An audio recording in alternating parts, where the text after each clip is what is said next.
Un nouveau aussi, hein. D'accord. Avec d'autres personnes. Oui, mais tu n'avais pas fait Des grosses visite. personnalités, oui, L'archipel, c'est une exposition collective que nous avons imaginée avec Noëlle Tissier, la directrice du CRAC. Et nous avons décidé de l'appeler l'archipel parce que c'est une archipel de projets en fait. Dans le texte qu'on a écrit pour introduire à l'exposition, il y a les deux premiers mots, c'est exposer, décentraliser. Donc l'idée c'est de faire une exposition sans centre, une exposition décentrée. Voilà, évidemment ça peut être un petit peu ironique puisque on fait ça, cette exposition a lieu dans un centre d'art, justement dans un endroit qui est censé concentrer l'art, comme si l'art justement n'était pas dehors mais concentré à l'intérieur du centre d'art. Donc voilà, donc c'était de décentrer aussi cette idée de centre d'art et de refuser de faire une exposition avec une idée centrale et qui serait organisée comme un territoire autour d'une capitale. Voilà, la pensée archipélique, c'est le contraire de la pensée continentale. Des choses organisées et balisées à partir d'un centre, ce qui suppose tout de suite derrière la création d'une périphérie qui aurait moins de valeur. Donc la pensée archipélique, c'est de refuser cette logique, mais au contraire de penser en termes d'archipel. C'est-à-dire que là ici vous avez eu 8 projets, comme vous avez 8 îles qui ont chacune leur écosystème différent, des paysages propres, et donc toutes extrêmement différentes, et malgré ça, quand on les regarde ensemble, ça forme un paysage quand même.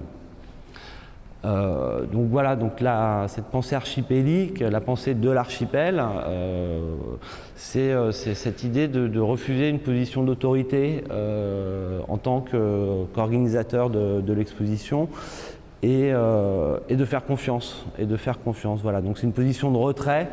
Au contraire, on n'a pas cherché à remplir un espace avec des idées, avec des artistes. Au contraire, on a plutôt essayé de se retirer pour justement créer du vide.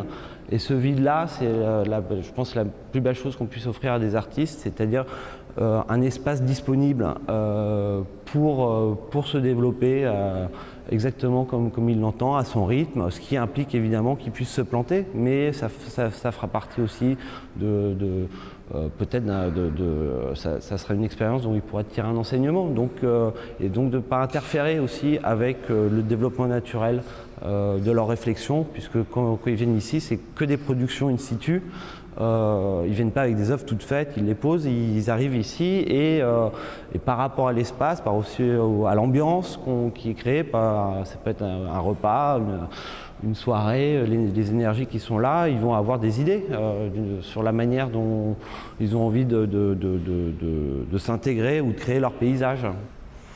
Alors, les artistes de l'exposition sont au nombre de 8. Et la manière dont ils ont été choisis lui-même répond à des principes à aucun principe justement. On n'a pas cherché un lien entre les artistes a priori, donc déjà on était 2 à les choisir. Noëlle a choisi à proposer à des artistes de son côté, moi du mien. Et aussi, même Noëlle a demandé aux artistes qu'elle a invités d'inviter à leur tour d'autres artistes. Donc voilà, donc déjà il y avait une dépossession aussi, une unité qui ne pouvait pas exister puisqu'on était déjà 2 personnes à choisir les artistes. Voilà, j'ai invité 2 jeunes artistes, Florian Viel, 24 ans, tout juste diplômé des Beaux-Arts de Paris, et Antoine Espinasso, 28 ans, qui auparavant était architecte. Noëlle Tissier a invité le duo de jeunes femmes, Hippolyte Engen, qui elles-mêmes ont invité une artiste américaine qui s'appelle Laura Porter.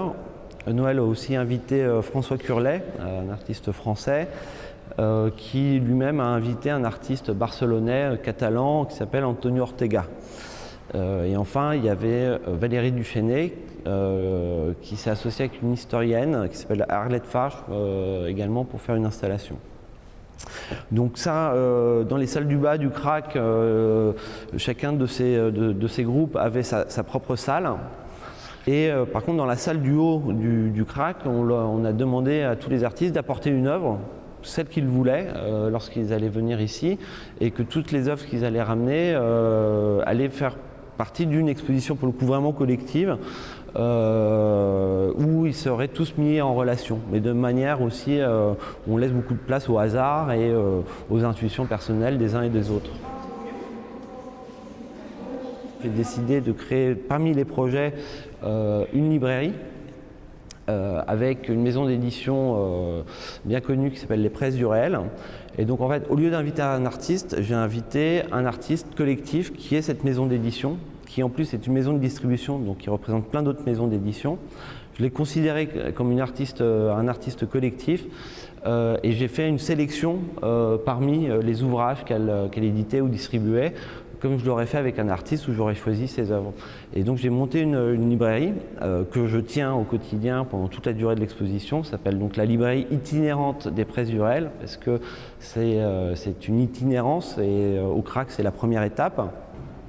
Et donc moi je m'occupe de cette librairie chaque jour et l'idée c'est que c'est à la fois une librairie, c'est un lieu de commerce mais aussi une installation.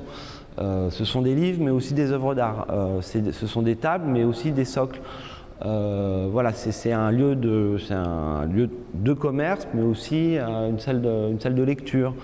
Voilà, donc on est dans cet entre-deux. Et même moi, je suis pas libraire, je performe le libraire. Donc on est dans cet entre-deux et qui permet aussi donc d'habiter au sens propre et figuré du terme l'exposition. Je ne suis pas le commissaire de l'exposition, je suis l'organisateur puis l'habitant.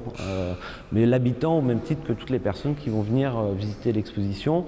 Ils vont venir habiter, visiter différentes maisons qui sont là, chacune avec son style particulier.